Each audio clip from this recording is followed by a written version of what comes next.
Let me say that the BIU has called this press conference this afternoon just to clarify issues that have happened between last week Thursday and Friday. And the reason why I'm saying last week Thursday and last week Friday, there was a joint press statement made last week Friday between the Bermuda government, the government negotiating team, and the Trade Union Congress as a result of the MOU that was signed on behalf of the unions and the associations. And as a result of that, it has caused some concern from some of the BIU membership, and I would say even though from some, I understand it's a minority. There appeared to be on Friday morning some of our members from a couple of divisions showed up at BBC to say that they were concerned that something that was said on the news night before last, on the Thursday night, that it was supposed to come back to them first before we was going to move this process forward.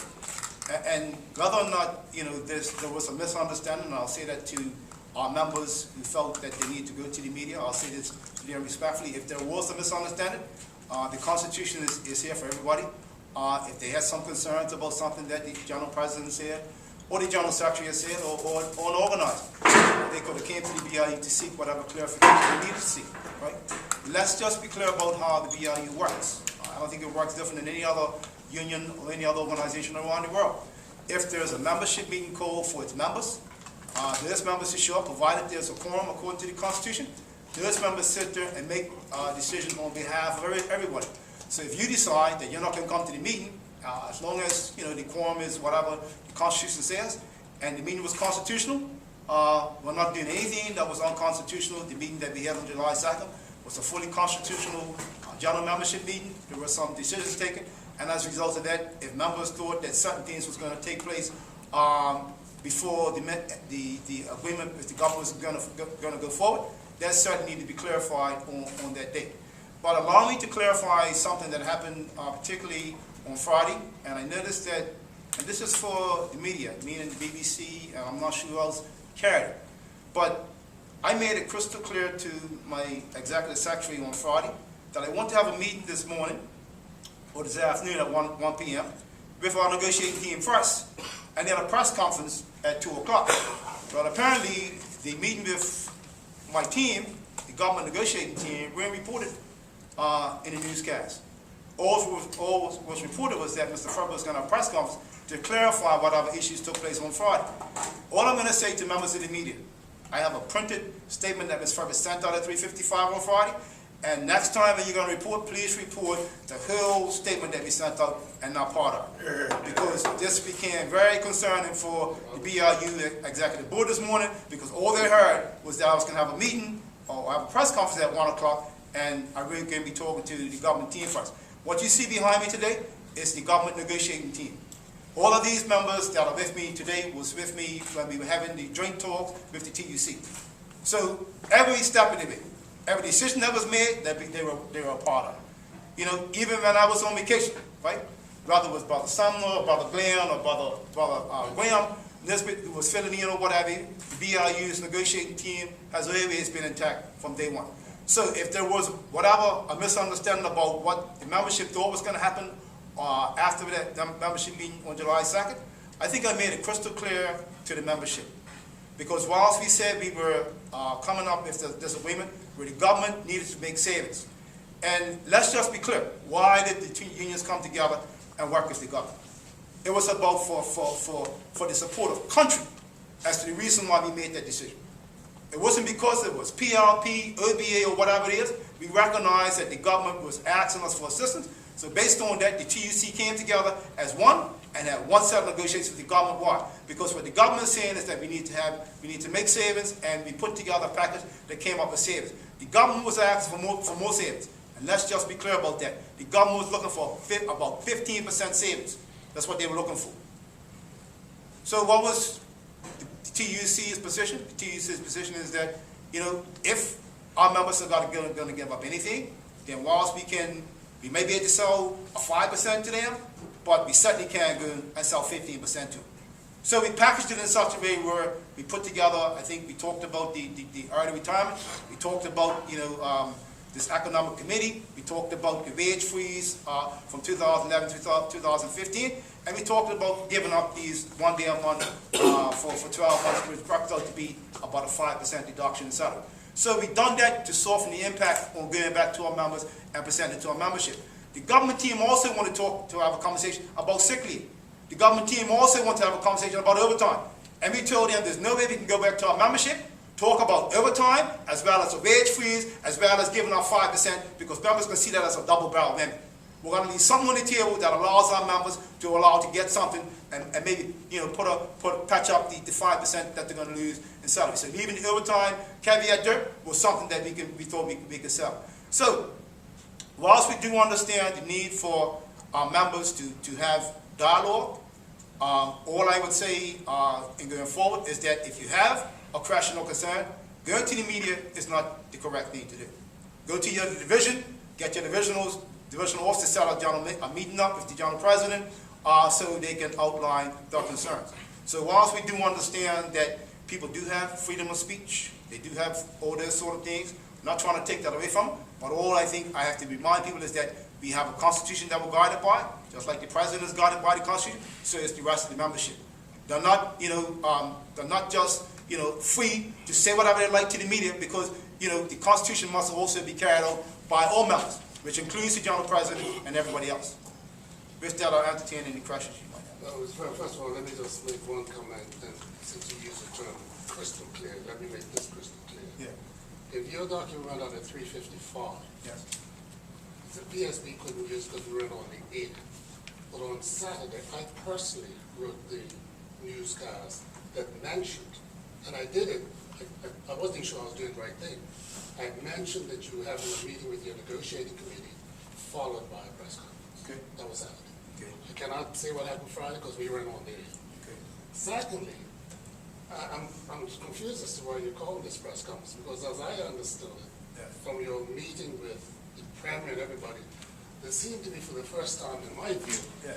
a vast amount of unanimity. That's right.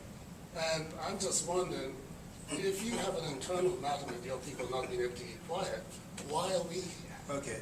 Help me to understand. Good point. Well, because the story was carried on the news on Friday, Which news? it was carried on BBC, that's correct. But even though it was carried on BBC News, Mr. Whale, I want to be fair to all media, to give you the opportunity to ask whatever question you want about what you think may have happened or may not have happened or whatever.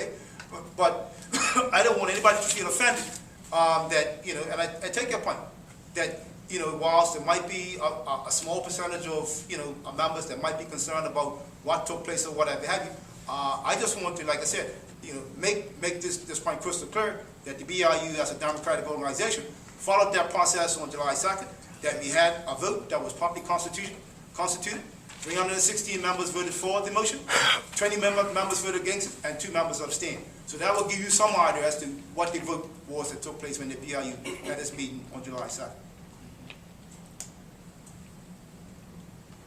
Mr. Furbert, Yeah. have you had any opportunity to examine the SAGE Commission's interim reports?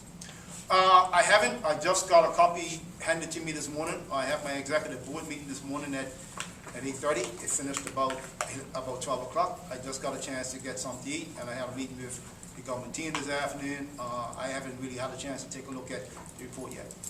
I haven't. Is it something that you want to ask me about? Well, I'll give you a chance to look at them. No. Why don't you ask me, if you have a question that you think is in there that might be of concern to me, you might want to ask me that now, because I think I'm well versed to be able to give you an answer to it. I can tell you that.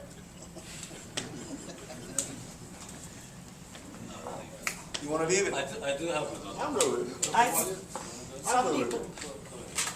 Some people feel, it's been spoken publicly on BSB radio, talk show, and other places, social media, that the TUC should have waited for responses from the Sage banks, Commission? the The banks? telco, Belco, and those people before Accepted. accepting the conditions. What do you say to that? Well, let me just say, and that question was asked at our meeting on July 2nd, and I think what we said to the membership then was that, first of all, the letters are going to go out to the banks, they're going to go out to Balco, but there's no guarantee that the banks are going to say yes, there's no guarantee that Balco is going to say yes. Once those letters go out, TUC will do what it can to try to support the letter that's been sent by the Bermuda government, but there was no guarantee given that, you know, if they don't do this, then we can't do that. Because the challenge that we saw as a TUC was that, you know, what we looked at is what the government's proposal was a 15, possibly a 15% reduction in salary, right? So, and I think we looked at it like this. If you were going to lose, I think we used a number of, let's say 15% was going to cost you to lose $600 in your monthly salary. We looked at 5%, you're losing $200 of your salary. So from my point of view, $200 is a lot better than losing $600 in your salary. So we looked at it from that perspective, and based on that, the issue of putting any sort of guarantee on the table, we could not guarantee that the banks were going to do something to the mortgage rate. We couldn't guarantee that Balco was going to lower everybody's electricity bill. All we had was an undertaking that the government was going to send those letters, and we were going to do what we can to try to get those organizations or those companies to assist, recognizing that we are truly supposed to be all in this together. One thing, speaking of the Sage Commission, one thing that they said that they have recommended is that people retire at 65. And if you can recall, that was one of the questions that I asked Ms. Hall Bean at the press conference about the retirement age, because, and she said that it was not policy, it was in the Superannuation Act that people could stay beyond 65, but that's one of the things that the Sage Commission is saying needs to be finished right away. They need to make people retire at 65, when I know that there are people that have been asked for the retirement age to be extended To 70. To 70. That's for the teachers. Well, I'll say this to you, that I think this whole question of whether, you know, and if the Sage Commission has recommended that people go home at 65, hopefully they'll put an explanation in there as to why they think they should go home at 65. If they believe that it's going to be a savings for the government, what they should have recommended to the government is that if people are going to stay on to 70, then maybe, you know, certain conditions should not happen. You know, whether or not if we talk about insurance, whether or not we talk about certain other things, but, you know, people are living longer, and because they're living longer, people want to stay working longer.